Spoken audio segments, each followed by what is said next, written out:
First, before I get into the core of the presentation, I'd just like to introduce this new company that we have.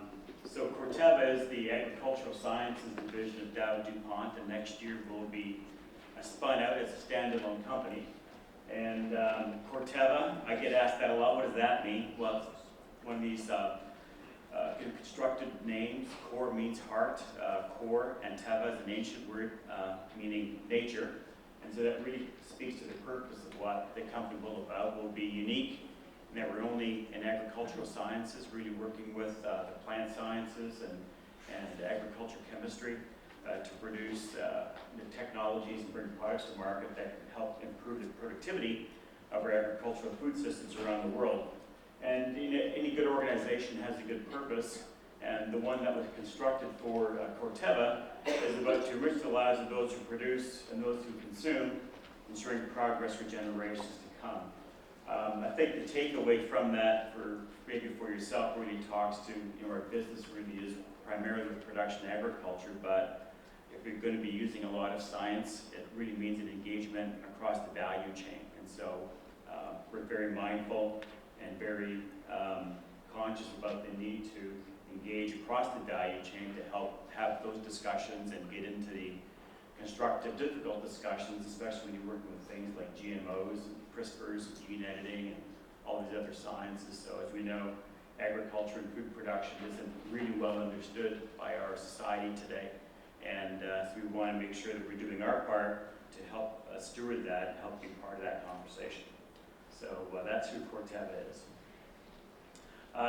Leading back into the AOCS topics is that now we'll have a very large portfolio of high stability oils. So we've got working within soybean, within canola, and within sunflower as our primary oil platforms, and primarily today around high oleic oils. So getting into the core of the presentation, what we'd like to talk to is really about how things are changing so much in terms of the markets and the consumers' shift that's going underway. And of course, this will have an impact on the kind of foods that are being produced, which will have an impact then on the kinds of ingredients that are needed to help really deliver the identity that's being sought for those different food products, and things that we can do to help deliver on that. So I always get a chuckle out of that Time magazine cover about how my parents are millennials. And so we are going through a very big transition in terms of demographics on society. And the millennials are one thing, but what's going to happen with Generation Z, the group after that, the ones that are just starting university now, they can be more impactful and will have a greater impact on the kind of foods that they desire, the kind of diet patterns that they're after, and the implications back on our industry. I think everyone's well aware of clean and clear labels, about free from, getting things out of food that are in there today, and of course traceability and sustainability as it comes back into production agriculture. So how can we be more transparent? What kinds of technologies can be brought forward to help create that better level of understanding and depth? And so we're looking at things like blockchain and other technologies that can really help bring forward some good certification and validation programs that can help certify and give a higher degree of transparency into how food is produced and where it's coming from. So how we're eating today is very different. So kind of our summary of key trends is really taking a look at things like free from, clean and clear, the great explosion sort of in the snack food industry and the impact on diet and diet patterns.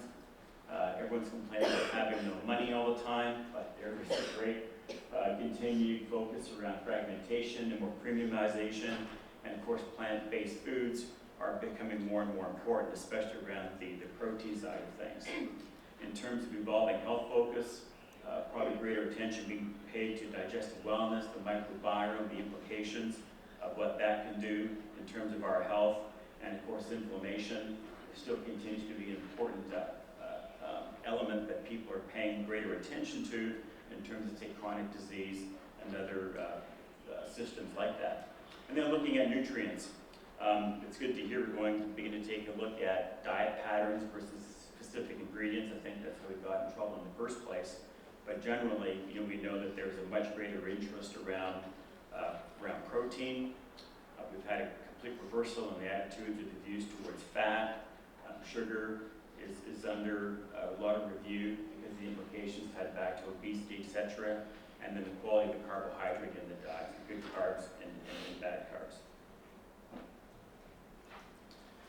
This has been touched on before, but as I said, there really has been a 180-degree reversal on how we take a look at fat today. And of course, we took fat out of the diet, replaced it with sugar.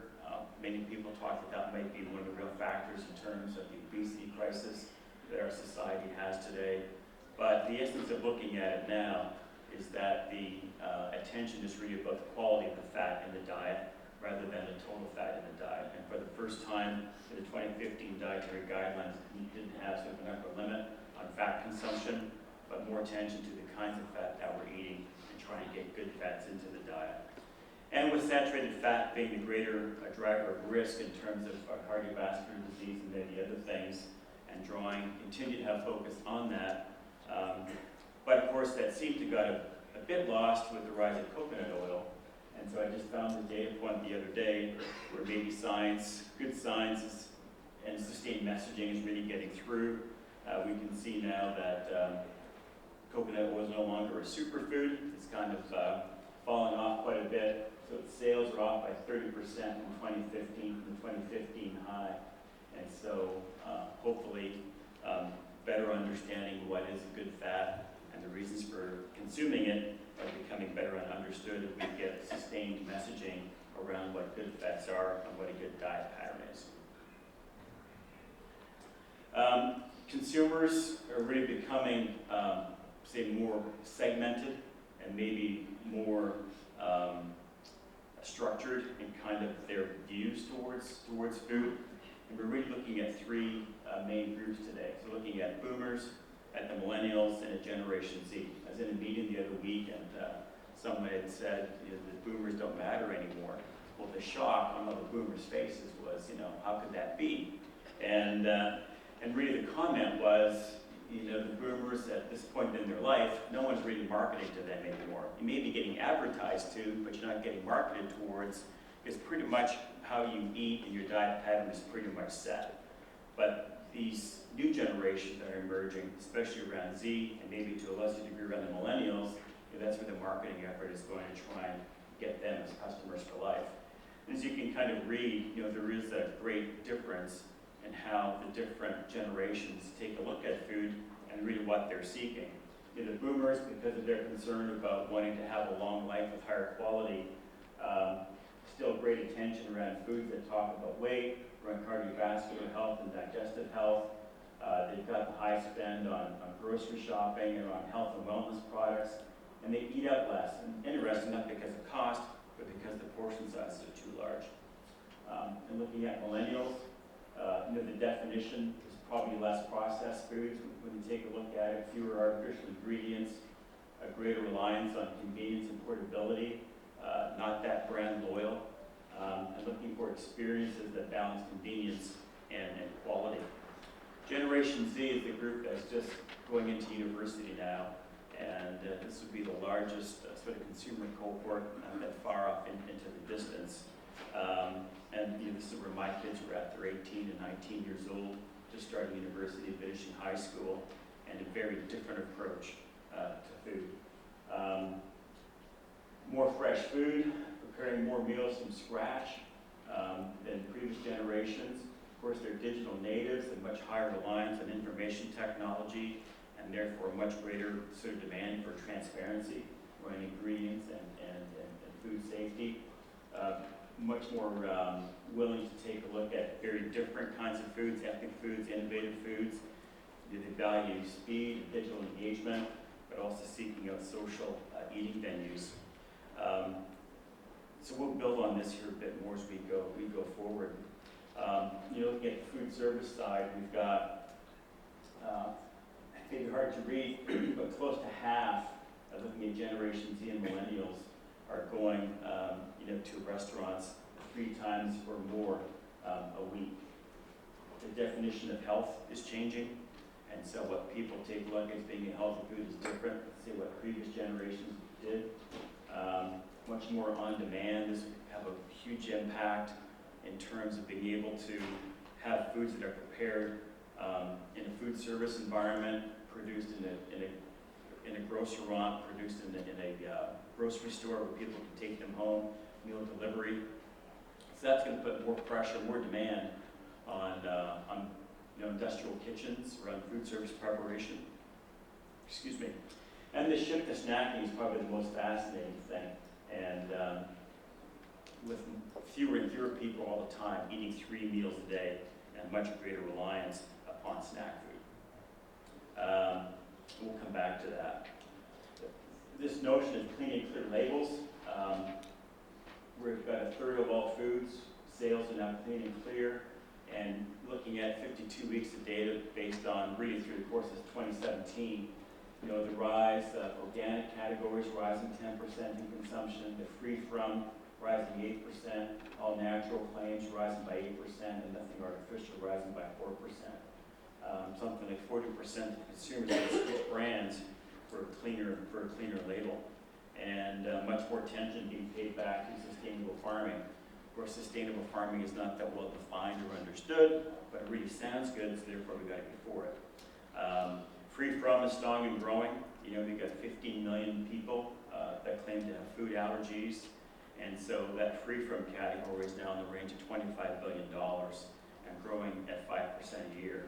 So those are big moves, very strong trends, and will have a big impact then on food formulation, food product design, and therefore the kind of ingredients that will go into these packages. The data that probably surprises or shocks me the most really comes back into snacking. And we refer to this as the death of breakfast, lunch, and dinner. So just, it's fascinating. You look at this. So 50% meal occasions are now snacks. 25% of our calories coming from snacks. 2/3 of the people eating snacks to get better nutrition into their diet. Eating more snacks per day than actual meals per day. And now, in 2016, over $100 billion category, and a category that sales growth is doubling that of staple foods. And of course, you look at the advertising in magazines, you go into the grocery store, you look at the shelf, just this plethora of really good snack foods that are out there.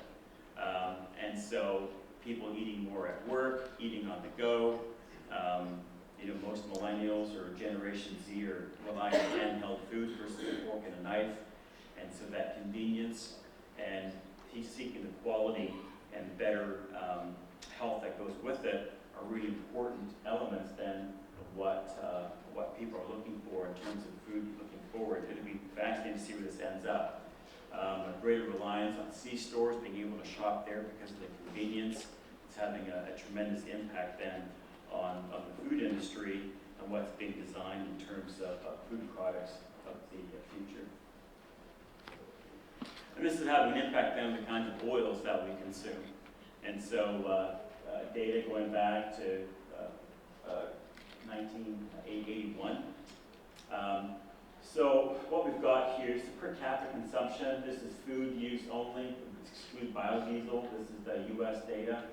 And so what we've got here in the red line is soybean oil, and that's per capita consumption of soy, king soy, and then on the other oils in the other bars, and they're on this axis on a per capita basis too. And so really what it shows us is that back from 2004, with the trans fat labeling happened, drove a big change in the kinds of oils that we consume. And at the same time too, the renewable fuels industry, the biodiesel industry came online, and it needed, a feedstock source. So quite a bit of soy got repurposed to go into biodiesel, but that also drove a large rise in consumption of canola oil, and also a rise in consumption of palm oil. So we can see in the last few years, palm oil's kind of flattened out. Canola's continue to rise, and these other oils, looking at whether it be sunflower, or corn, or peanut, or cottonseed, they really aren't scalable. It's very difficult for them to expand on their production because the oil coming out of it is typically a co-product. Sunflowers doesn't get sort of the investment into plant breeding and production technology that other crops get, and so it's not able to really expand that much. It's just a more difficult crop to grow. People looking at something like soybeans is more profitable, much more easier for a producer to grow on their farm. A lot of the rise in canola is due to the higher oleic category within it, and again replacing hydrogenated oils and helping feed this trend around packaged food needing greater shelf life. So if we take a look at the natural high stability category, you really got probably two main options in here in terms of getting more stable oils. So if we need to have more food that's produced in professional kitchens, if we need more packaged food, that's a requirement for longer shelf life, for greater oxidative stability, and for foods that can deliver, first day fresh when we take a look at their functionality within the food system, and of course more food service applications. And so, sort of a change over here, the blue bar being high oleic canola. We've got high oleic soy beginning to come online. All the regulatory approvals for high oleic soy were realized at Christmas this year, so we really do have capacity to expand the production of that crop. New Sun in yellow, again, kind of sort of fixed in its supply because the crop isn't expanding to compete in the northern plains with soybean. So typically, if you kind of add all these up, there's close to 3 billion pounds of high stability oils that are being produced now, which is quite a rise from where it was, say, not even 5 years ago. And so as demand for different food products moves and increases, we've got greater capacity to supply more stable oils that give you a much greater range of functionality. These oils also support clean and clear labels. You'll find that many of them have the same functionality as a commodity oil with things like TBHQ, so you can get rid of some additives, get rid of antioxidant packages, and just use these oils directly because they've got such good shelf life and stability. Other things that they provide too is better traceability because they are produced under identity preserved crop production systems. We know where the seed comes from. We know what farms that they're produced on. We know what processing plants they go through. So we have a much greater degree of transparency around their supply chain than what commodity oils would be. And that may allow for things like using blockchain or other emerging technologies that can further help bring that level of certification to it that didn't exist prior. So one of the things that's happened too is the shift to a much greater level of monounsaturates in the diet. Back in 2005, when trans fat labeling happened, I heard a nutrition scientist talk about it as maybe the greatest public health experiment ever, as we made this dramatic shift in a very short period of time into very different oils from partially hydrogenated oils. And so we thought that if trans fats are bad, and if trans fats are so implicated in cardiovascular disease, and you've got a lot of the resulting morbidity and mortality that goes with it, if we get them out of the diet, it means something good must happen.